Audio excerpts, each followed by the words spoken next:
Hello friends, నా ఛానల్‌కి స్వాగతం అండి. నేను ఈరోజు మీకు చందమామ కథల్లో బేతాళ కథ చదివి వినిపిస్తున్నానండి. ఫ్రెండ్స్, ఇది బేతాళ కథల సిరీస్, తప్పకుండా వినండి. ఈ కథ పేరు కలసిరాని కాలం. పట్టువదలని విక్రమార్కుడు చెట్టు వద్దకు తిరిగి వెళ్ళి, చెట్టుపై నుంచి శవాన్ని దించి భుజాన వేసుకుని, ఎప్పటిలాగే మౌనంగా శ్మశానం కేసి నడవసాగాడు. అప్పుడు శవంలోని బేతాళుడు, రాజా, నువ్వు ఏ ఉన్నత ఆదర్శంతో ఇలా శ్రమపడుతున్నావో తెలియదు కానీ, ఉన్నత ఆదర్శాలు ఒక్కొక్కసారి తీరని నష్టం కలిగిస్తాయి. అందుకు నిదర్శనంగా నీకు సుశర్మ అనే యువకుడి కథ చెబుతాను. శ్రమ తెలియకుండా విను అంటూ ఇలా చెప్పసాగాడు. పూర్వం జలంధర రాజ్యంలో సుశర్మ అనే యువకుడు ఉండేవాడు. వాడికి జీవితంలో ఒకే ఒక వ్యసనం ఉండేది. అదేమిటంటే శిల్పాలు చెక్కటం చూడటం. వాడు రోజూ శిల్పాలు చెక్కే చోటుకు వెళ్ళి వాళ్ళు చేసే పని చూసి ఆనందిస్తూ రోజంతా ఆకలి తప్పులు కూడా మరచి గడిపేవాడు. శిల్పులు వాణ్ణి చాలా రోజులు చూసిన మీదట, నీకు శిల్పకళ మీద అంత మోజు ఉంటే రాజుగారు ఏర్పాటు చేసిన శిల్ప విద్యాలయంలో చేరి పని నేర్చుకోరాదా అని అడిగారు. సుశర్మ శిల్ప విద్యాలయానికి వెళ్ళి తనను అందులో చేర్చుకోమని అక్కడి కులపతిని అడిగాడు.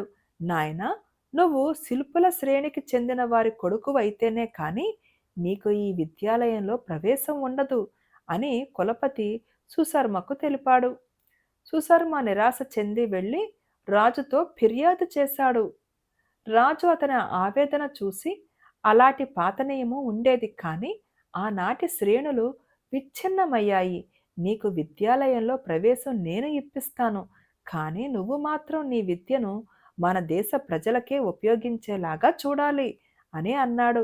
అలాగే చూస్తాను అని మాట ఇచ్చి సుశర్మ శిల్ప విద్యాలయంలో చేరి శిల్ప విద్యను ఆమూలాగ్రం అభ్యసించాడు.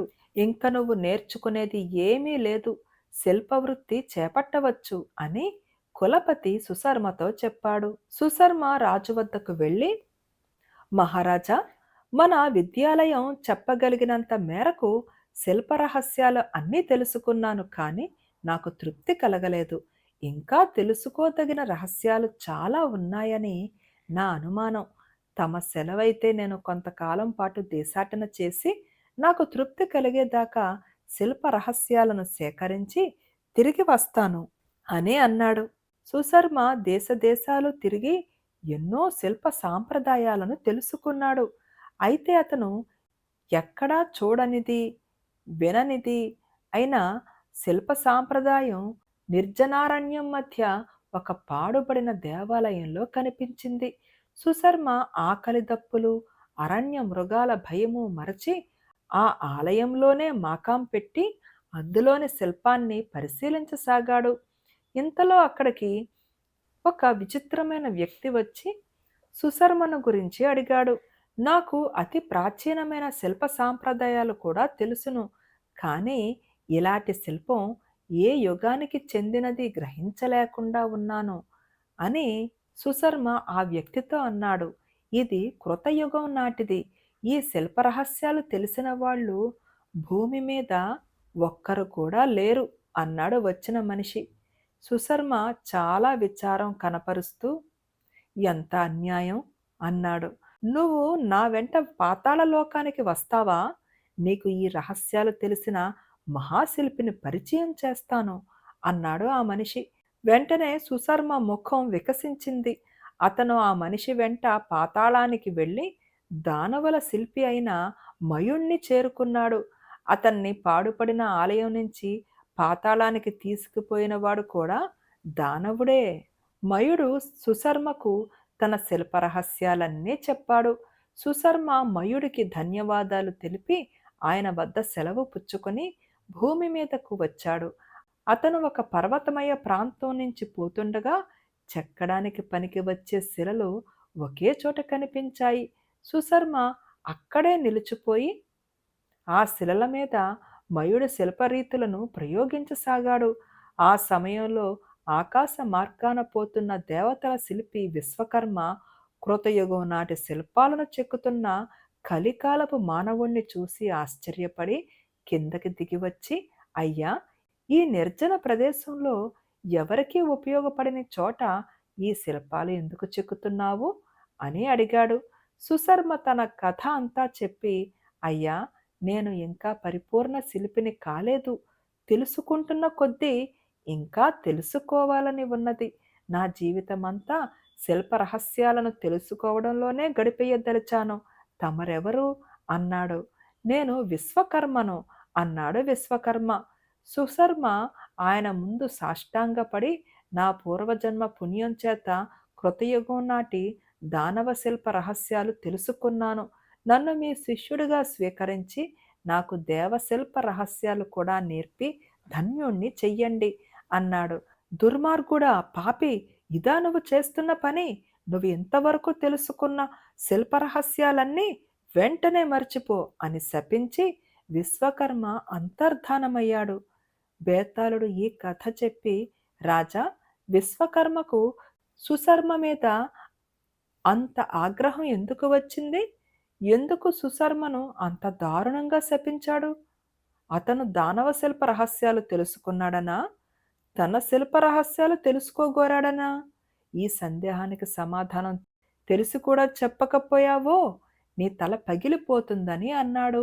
దానికి విక్రమార్కుడు, విశ్వకర్మ ఆగ్రహానికి శాపానికి కారణం వేరే ఉన్నది. సుశర్మ శిల్పిగా మార్గం తప్పిన దుర్మార్గుడు, రాజుకు మాట ఇచ్చి తప్పిన పాపి.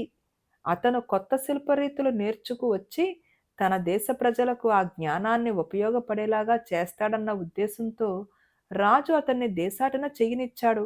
సుశర్మ విశ్వకర్మతో అన్న మాటలను బట్టి అతను యావజ్జీవము శిల్పరహస్యాలు తెలుసుకోవటంలోనే గడపదలిచినట్టు స్పష్టమవుతుంది. అది అత్యంత హీనమైన స్వార్థం. అతను ఎంతకాలంగా దేశాలు తిరిగి సంపాదించిన జ్ఞానం వల్ల మనుషులకు మేలు కలగబోదని నిశ్చయమైనాకనే విశ్వకర్మ శపించాడు. ఆ శాపం ఎంతైనా సమర్థనీయం అని అన్నాడు. రాజుకు ఈ విధంగా మౌనభంగం కలగగానే బేతాళుడు శవంతో సహా మాయమై తిరిగి చెట్టెక్కాడు. కథ పేరు ఒక్కనాటి స్వర్గం. పట్టువదలని విక్రమార్కుడు చెట్టు వద్దకు తిరిగి వెళ్ళి చెట్టుపై నుంచి శవాన్ని దించి భుజాన వేసుకుని ఎప్పటిలాగే మౌనంగా శ్మశానం కేసి నడవసాగాడు.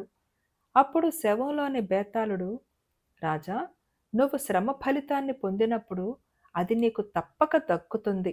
కొందరు యాదృచ్ఛికంగా తాము చేసిన ప్రయత్నానికి 1000 రెట్లు అధికమైన సత్ఫలితాన్ని పొందుతారు.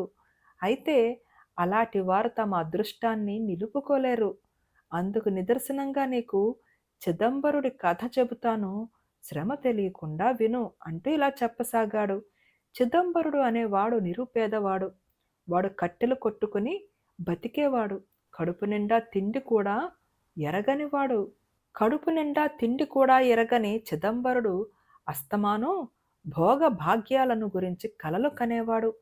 ఒకసారి వాడు అడవిలో చెట్టు నరుగుతుండగా దాని కింద ఉన్న పుట్టలో నుంచి పాము ఒకటి బుస్సుమంటూ ఉవ్వెత్తుగా లేచింది. చిదంబరుడు ఎత్తిన గొడ్డలని దాని మెడ మీద వేశాడు. పాము తల తెగిపోయింది. వెంటనే అక్కడ ఒక దివ్య పురుషుడు ప్రత్యక్షమై, చిదంబరుడా, నన్ను శాప విముక్తుణ్ణి చేశావు. ఒక ముని శపించగా సర్పాన్ని అయ్యి ఈ పుట్టలో జీవిస్తున్న నేను ఒక యక్షుణ్ణి. ఏదైనా వరం కోరుకో, ఇస్తాను అన్నాడు. చిదంబరుడు యక్షుడికి నమస్కారం చేసి, అయ్యా, నాలాంటి పేదవాడికి తిండి కన్నా కావలసినది ఏముంటుంది?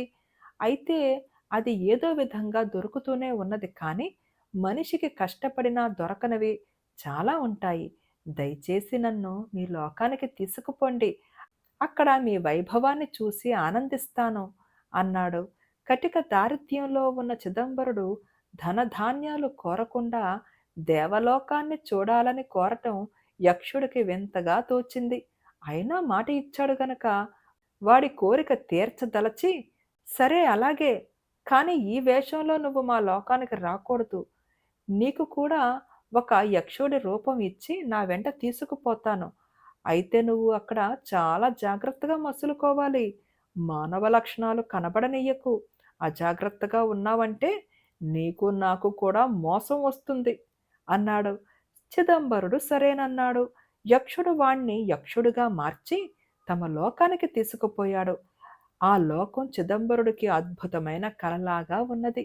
యక్షులు, వాళ్ళ సంపద, స్వేచ్ఛ, భోగాలతో కూడిన జీవనము, విహారాలు, యక్షకన్యల అందచందాలు చూస్తూ ఉంటే భూలోకంలో కోటీశ్వరులకు సైతం అలాంటి జీవితం సాధ్యం కాదని చిదంబరుడికి అనిపించింది.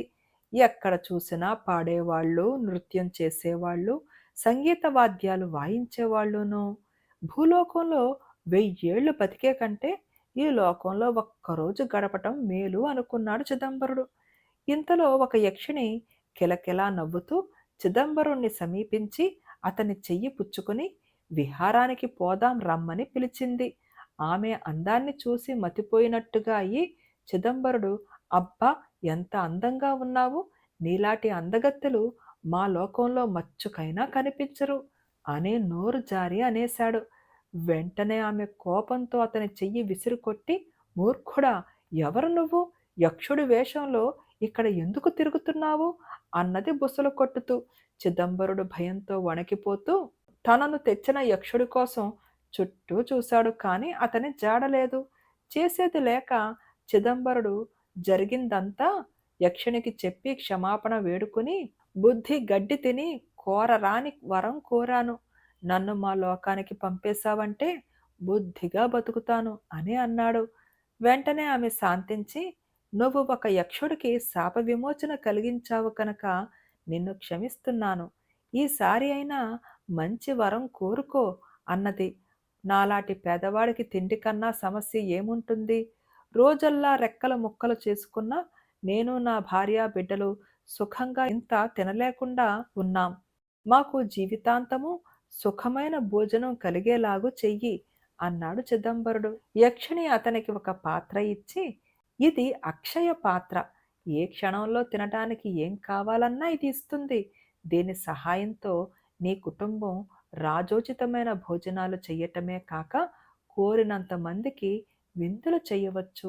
తినదగినది, తాగతగినది ఏది అడిగినా ఈ పాత్ర ఇస్తుంది. కానీ అనుచితమైనది దీని నుంచి కోరావంటే నువ్వు యథాస్థితికి వచ్చేస్తావు, జాగ్రత్త అన్నది. చిదంబరుడు దాన్ని కళ్ళకు అద్దుకొని తిరిగి కళ్ళు తెరిచేసరికి తన ఇంట్లో పక్క మీద పడుకుని ఉన్నాడు. అతను లేచి కూర్చుని తాను చూసినదంతా కలే కాబోలు అనుకున్నాడు. కానీ అతని పక్కనే అక్షయ పాత్ర ఉన్నది. అతను దానికి దన్నం పెట్టి పాయసము, లడ్డూలు కోరేసరికి అవి వెంటనే ప్రత్యక్షమయ్యాయి. చిదంబరుడి అనుభవం వట్టి కల కాదని తేలింది. అక్షయ పాత్ర మహిమ చిదంబరుడి భార్యకు, పిల్లలకు కూడా వెంటనే తెలిసింది. మర్నాటి నుంచి ఊళ్ళో ఉండే పెదసదలకందరికీ తెలిసింది. తరువాత చుట్టుపక్కల అందరికీ అక్షయ పాత్ర చేసే విందులు ముట్టాయి. సంఘంలో చిదంబరుడి పరువు హెచ్చిపోయింది. అతనికి కొందరు గాఢమిత్రులు కూడా ఏర్పడ్డారు. అతను అర్ధరాత్రి దాకా తిండి తినకుండా ఉండినా వాళ్ళు కూడా ఉండి అతనితో పాటే భోజనం చేసేందుకు కూర్చునేవారు. ఒకరోజు రాత్రి చాలా పొద్దుపోయి చిదంబరుడు, అతని మిత్రులు భోజనానికి కూర్చున్నప్పుడు వాళ్ళు మద్యం కోరారు. అక్షయ పాత్రను చిదంబరుడు మద్యం ఎన్నడూ అడిగి ఉండలేదు. కాని తన స్నేహితుల తృప్తి కోసం ఈ రోజు అడిగాడు. వెంటనే అక్షయ పాత్ర వాళ్ళు కోరినంత మద్యాన్ని ఇచ్చింది. తన స్నేహితులతో పాటు చిదంబరుడు కూడా తప్పతాగాడు. అతని స్నేహితులు తూలుతూ నృత్యాలు చెయ్యసాగారు. వెంటనే చిదంబరుడికి యక్షస్త్రీల నృత్యాలు జ్ఞాపకం వచ్చి తన స్నేహితులతో వాటిని గురించి గొప్పగా చెప్పాడు. వాళ్ళు అతనితో, మాకు కూడా యక్షిణుల నృత్యం చూపించరా? నువ్వు తలుచుకుంటే అది సాధ్యం కాదా? ఏది అడిగినా ఇచ్చే అక్షయ పాత్ర ఒక యక్షిణిని పిలిచి నృత్యం చేయించలేదా అని బతిమాలారు. తాగి ఉన్న మైకంలో చిదంబరుడికి వాళ్ళ కోరిక సబబుగానే కనిపించింది. అతను తన అక్షయ పాత్రను వేడుకుంటూ ఒక యక్షిణిని ఇయ్యమన్నాడు. కానీ అక్షయ పాత్ర ఏమీ ఇయ్యలేదు. చిదంబరుడు దాన్ని ఎంత బతిమాలినా ప్రయోజనం లేకపోయింది. స్నేహితుల మధ్య అతనికి తీరని అవమానం జరిగినట్టయింది. ఆవేశంలో అతను కర్ర తీసుకుని అక్షయ పాత్రను ఒక్కటి పెట్టాడు.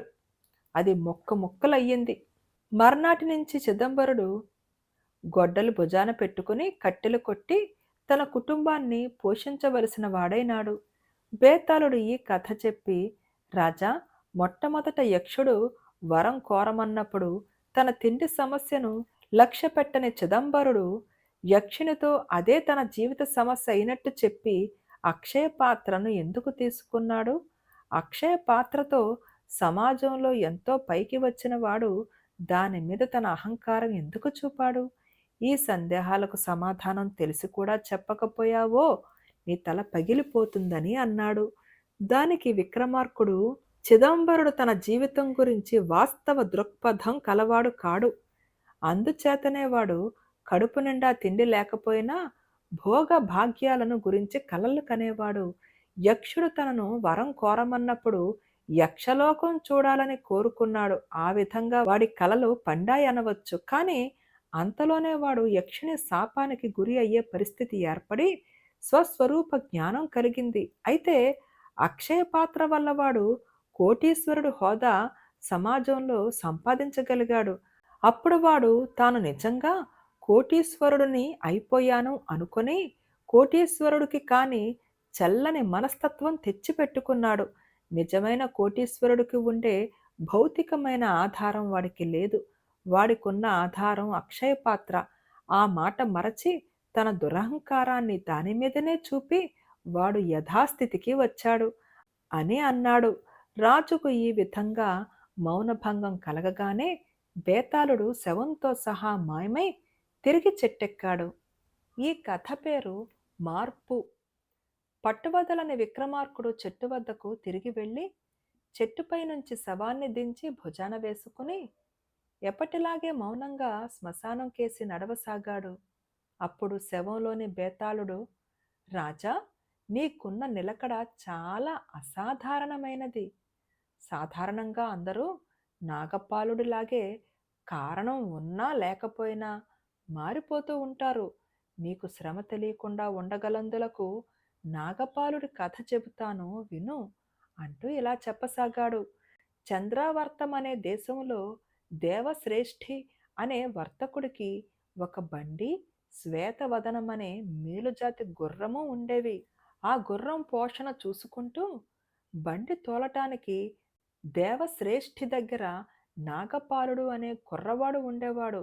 గుర్రానికి నాగపాలుడికి ఒకే ప్రాణం అన్నట్టు ఉండటం గమనించిన దేవశ్రేష్ఠి తాను చనిపోతూ ఆ గుర్రాన్ని, బండిని నాగపాలుడికి ఇచ్చేశాడు. నాగపాలుడు ఆ గుర్రానికి ఏ లోటు లేకుండా చూసుకుంటూ బాడుగకు బండి తోలుకుంటూ జీవించసాగాడు. నాగపాలుడి పొరుగున బాడుగులకు బండి తోలి జీవించే తాత ఒకడు ఉండేవాడు. తాతకు సులోచన అనే మనుమరాలుండేది. నాగపాలుడు తాత ఇంటికి తరచుగా వెళ్ళి అక్కడ కాలక్షేపం చేస్తూ ఉండటం చేత అతనికి సులోచనకు మనస్సులు కలిశాయి. ఇద్దరికీ పెళ్లి కూడా దాదాపు ఖాయం అయ్యింది. శ్వేతవదనం ముసలిదయ్యింది. నాగపాలుడు దాన్ని బండికి కట్టడం మానేసి తాను వెనక వేసుకున్న డబ్బుతో దాన్ని పోషించసాగాడు. అది గమనించి తాత, నేను ముసలివాణ్ణి అయ్యాను, ఊరికే ఉండటం దేనికి, నా బండి నువ్వు తోలు అన్నాడు. నాగపాలుడు ఎలాగూ ఇంటి అల్లుడు అవుతాడు గనక అతని సంపాదన ఉమ్మడిగా వాడుకోవచ్చని తాత ఉద్దేశం. నాగపాలుడు తాత గుర్రపు బండిని తోలటానికి ఒప్పుకున్నాడు. కానీ తన సంపాదనలో తన కూలి కింద 8వ వంతు ఉంచుకుని మిగిలినదంతా సులోచనకి ఇస్తూ వచ్చాడు. అదేమని ఆమె అడిగితే, మనకు పెళ్లి అయినదాకా ఈ డబ్బు మీదే, పెళ్లి అయినాక మనది అనుకుందాం అని అన్నాడు. ఈ స్థితిలో నాగపాలుడు తన సంపాదన నుంచి చిల్లి గవ్వ మిగల్చలేకపోయాడు. ఏ రోజు బాడుగు కింద వచ్చే సంపాదన ఆ రోజు తన తిండికి, శ్వేతవదనం దాణాకు సరిపోతూ వచ్చింది. కొద్ది రోజుల తర్వాత పెళ్లి ప్రస్తావన వచ్చింది. పెళ్లి ఖర్చులకు నా దగ్గర డబ్బు లేదు. ఏనాడు డబ్బు చేరితే ఆనాడు పెళ్లి చేసుకుంటాను. అంతదాకా నేను చేయగలిగిందేమీ లేదు అన్నాడు నాగపాలుడు. సులోచనకు తొందరగా వివాహం ఆడాలని ఉన్నది. నీ గుర్రం భారం ఉన్నంత కాలము డబ్బు వెనకయ్యలేవు. ఆ బండిని, ఆ గుర్రాన్ని అమ్మితే నష్టం ఏమీ లేదు. తోలటానికి మన బండి ఉండనే ఉన్నది. ముసలి గుర్రం ఖర్చు దండగే కదా! పట్నంలో ఏ కసాయివాడికి అమ్మినా తేలికగా రూ. 50 వస్తాయి అన్నదామె. మర్నాడే నాగపాలుడు తన బండిని అమ్మేసి గుర్రాన్ని తీసుకుని దూరంగా ఉన్న గ్రామానికి వెళ్ళి బండి అమ్మగా వచ్చిన డబ్బుతో కొంచెం పొలం కొనుక్కుని వ్యవసాయం ప్రారంభించాడు. ముసలి గుర్రం చివరిదాకా అతని పోషణలోనే ఉండిపోయింది. నాగపాలుడు సులోచనను పెళ్లి చేసుకునే ఆలోచన పూర్తిగా మానేసి మరొక పిల్లను పెళ్లి చేసుకున్నాడు. బేతాళుడు ఈ కథ చెప్పి, రాజా, నాగపాలుడు సులోచనను ఎందుకు వదిలేశాడు? అతనికి సులోచన కన్నా ముసలి గుర్రం ఎక్కువ. అతను చిన్నతనం నుంచి తేలిన అతను చిన్నతనం నుంచి చేసిన బండి తోలే పని మానేసి ఎన్నడూ అలవాట్లేని వ్యవసాయం ఎందుకు చేపట్టాడు? ఈ అనుమానాలకు సమాధానం తెలిసి కూడా చెప్పకపోయావో నీ తల పగిలిపోతుందని అన్నాడు. దానికి విక్రమార్కుడు, నాగపాలుడికి సులోచనతో సంబంధం ఏర్పడకముందే 2 బంధాలున్నాయి.